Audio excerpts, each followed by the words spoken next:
లేకపోతే సామాజిక చైతన్యానికి సంబంధించిన ఉద్యమాలు లేకపోవడం వల్ల ఈరోజు ఈ విద్యార్థులు వ్యసనాల వైపు బానిసలు అవుతున్నారు.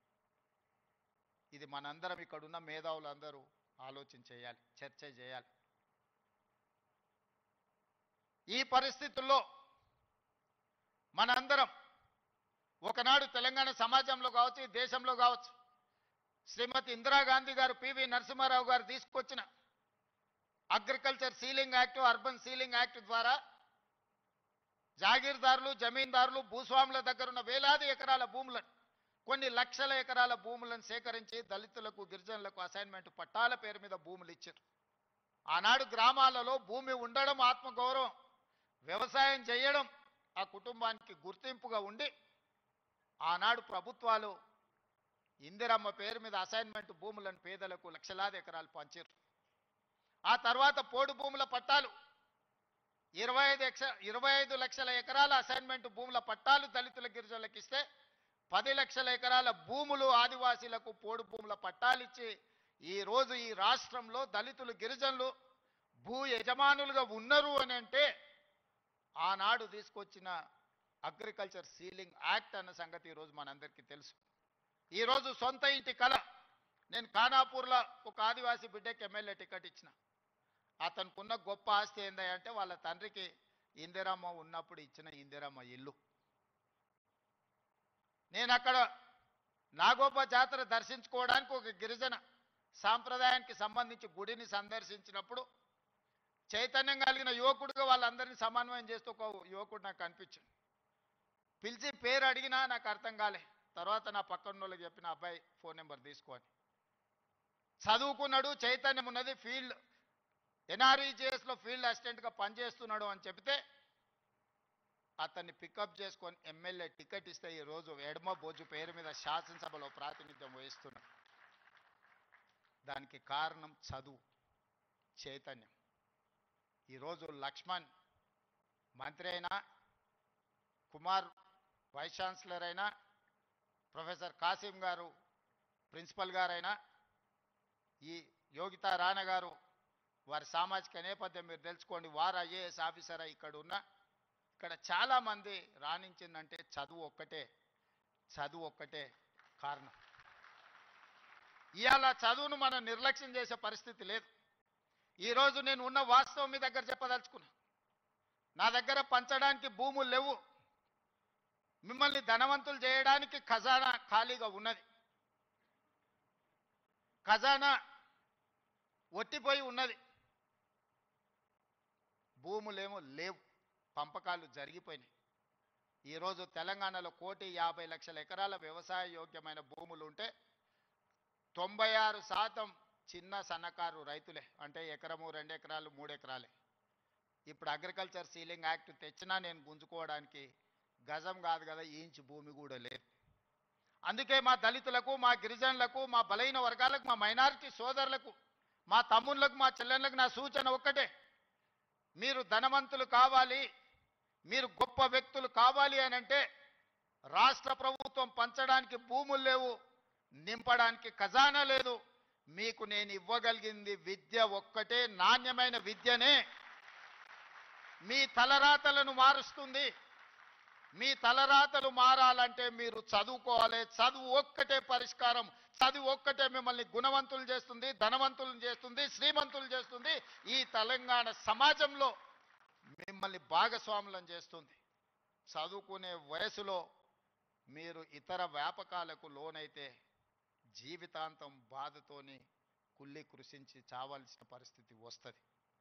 అందుకే ఒక సామాజిక బాధ్యతగా ముఖ్యమంత్రి అయిన ఎంబడే వైస్ ఛాన్సలర్ను నియమించిన.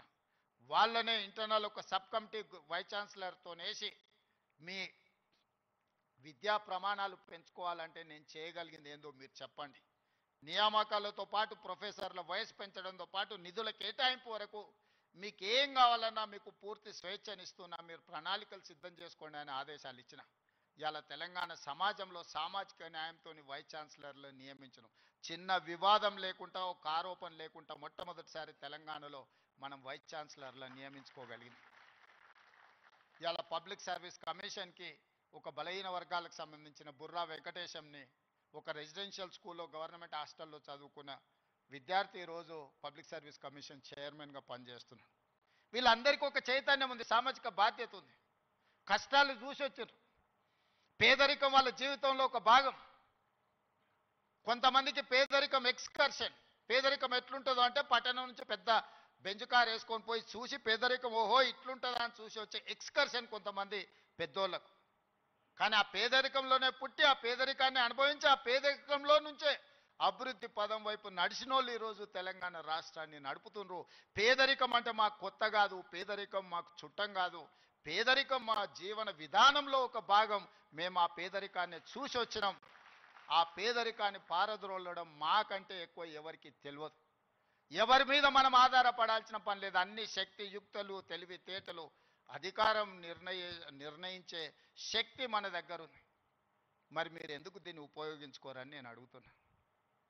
ఇవాళ నేను ఉస్మానియా యూనివర్సిటీ ఇక్కడికి రాని విద్యార్థులకు నేను సూచన చేయదలుచుకున్నా. మీకు వ్యతిరేకంగా నిర్ణయాలు చేసేటోళ్ళు, మీకు నష్టం కలిగించేటోళ్ళు, మిమ్మల్ని కష్టపెట్టిన వాళ్ళను మీరు వ్యతిరేకించండి, నిరసన తెలపండి. మీకోసం పనిచేయాలన్న ఆలోచనతోని మీ ఆలోచనలు తెలుసుకుందామని, మీ సమస్యల్ని చూద్దామని, మీ సమస్యల్ని పరిష్కరించాలని వస్తున్న వాళ్ళని మీరు వ్యతిరేకించడం ద్వారా ఈ అభివృద్ధిని అడ్డుకున్న వాళ్ళం అవుతామా, లేకపోతే అభివృద్ధిని ఇంకా ముందుకు తీసుకెళ్లిన వాళ్ళం అవుతామా మీరు ఒకసారి ఆలోచన చేయండి. అందుకే ఈరోజు చాకలి ఐలమ్మ యూనివర్సిటీకి పేరు పెట్టడమే కాదు, 500 కోట్ల రూపాయలు ఇచ్చి అభివృద్ధి చేసి ప్రతి తెలంగాణ ఆడబిడ్డ చదువుకోవాలి, రాణించాలి అని చెప్పి వీరనారి చాకలి ఐలమ్మ యూనివర్సిటీకి 500 కోట్ల రూపాయలు నిధులు ఇచ్చి ఈరోజు ఒక అద్భుతమైన పోటీ పడగలిగే యూనివర్సిటీగా తీర్చిదిద్దుతున్నాం. మరి ఒక మహిళా యూనివర్సిటీకి 500 కోట్ల రూపాయలు ఇస్తే మా ప్రొఫెసర్ గారు, మా వైస్ ఛాన్సలర్ గారు 5 కోట్లు 10 కోట్లు అడుగుతున్నారా? అడగడానికి కూడా మా వాళ్ళకు పేదరికం ఉన్నది. ఎంత పేదరికం అంటే అడగడానికి కూడా 100 అడిగితే ఏమనుకుంటారో 100నా అని అనుకునే పరిస్థితిలో మా వైస్ ఛాన్సలరు, మా అడ్లూరు లక్ష్మణ్ అంటే వాళ్ళ పేదరికం వాళ్ళని పెద్ద నెంబర్ ఆలోచన చేయడానికి కూడా అడ్డుపడుతున్నది. అందుకే నేను యోగితా రాణా గారికి ఆదేశాలు ఇస్తున్నా. ఒక కమిటీ వేయండి, ఇంజనీర్స్ కమిటీ. టోటల్గా ఎడ్యుకేషన్ నుంచి, యూనివర్సిటీ నుంచి ఒక టీంని, రాష్ట్ర ప్రభుత్వం నుంచి, విద్యాశాఖ నుంచి, సాంకేతిక పరమైన ఇంజనీర్లతో పాటు ఎడ్యుకేషన్ సైడ్ నుంచి ఉండే వాళ్ళందరినీ ఒక కమిటీ, చిన్న కమిటీని కూర్చి ఉస్మానియా యూనివర్సిటీ 100% ప్రపంచంతో పోటీ పడగలిగే ఒక స్టాన్ఫర్డ్, ఒక ఆక్స్ఫర్డ్ యూనివర్సిటీ స్థాయిలో మనకేం తక్కువ 3 లక్షల కోట్ల రూపాయల బడ్జెట్ ఉంది.